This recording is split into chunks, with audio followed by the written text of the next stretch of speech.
my version of a pot pie, but we're gonna do it with a rotisserie chicken because it's easy. Let me show you how to make it. First and foremost, we're gonna put our butternut squash, diced, goes in this screaming hot pan. And then we're also gonna add these large cipollini or pearl onions in the freezer section, whatever you have. This is when I'm gonna add my salt and pepper to this. I'm gonna add a little knob of butter in here, add some celery seed inside this, dried thyme, a little bit of that sage goes in. I wanna toast all my spices. We're gonna take the rest of our stuff. We have some cremini mushrooms, some Brussels sprouts. If you have vino in your fridge, you're gonna give this a little jug in here, put a little bit of chicken stock in here, and now we're gonna make something called a slurry. I'm gonna take a little bit of water here that I have in my mug, take a little bit of cornstarch. And this is gonna be our thickening agent. A little bit of frozen peas. We're now gonna stir in our picked rotisserie chicken in my oven. I baked off some puff pastry. I put little foil balls right inside the middle of it. See how it turns into like a little popover?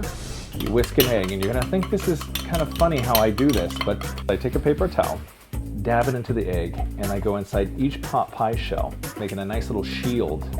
That way the pot pies don't get soggy. Our amazing pot pie filling, I have a little bit of this already cold to fill each one. I took potatoes, a little bit of butternut squash, all roasted. I added a little bit of cream, a little bit of salt, and I blitzed it all, and I put it inside a piping bag. This goes right on top. Take some Parmesan, and you just go right over the top.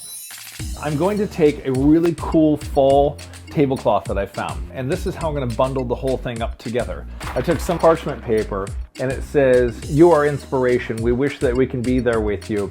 Let's take our pot pies. Let's set them right in the middle of this. Anybody wants to send this to my house, Rach, you can do this, okay? And it's kind of like a cool little holiday bundle.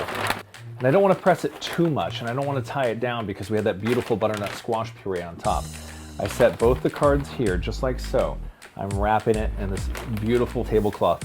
But this whole thing is bundled together with love. I'm going to take it over there to whoever my lucky neighbor or friend is during the holiday and give them these great, great gifts. We're gonna make my fall toddy.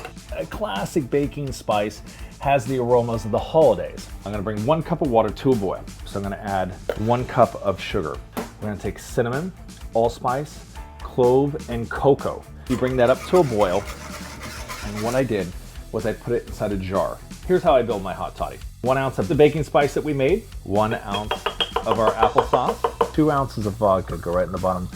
That's about 1.5 ounces. John, you're the mixologist. That looks like 2. I add something called bitters, just 2 dashes.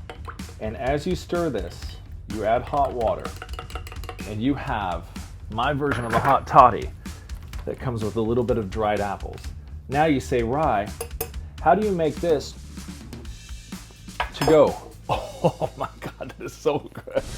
If I'm gonna send somebody a drink cocktail recipe, I wanna also give them things to make cocktails. So I'm gonna give them a shaker, I'm gonna throw a juicer in there. You need your stirring spoon. I'm gonna take our little apple chips, the same ones that I put into the hot toddy, because I'm a nice guy, the hot toddy glass. And we're gonna sit it right in the back. Then, applesauce goes in, a little bit of our baking spice, our favorite bitters. I put that in a vial for them, little airline bottle of vodka. Sign it off with our little card and our little love note, and you got one really cool DIY hot toddy basket. So good.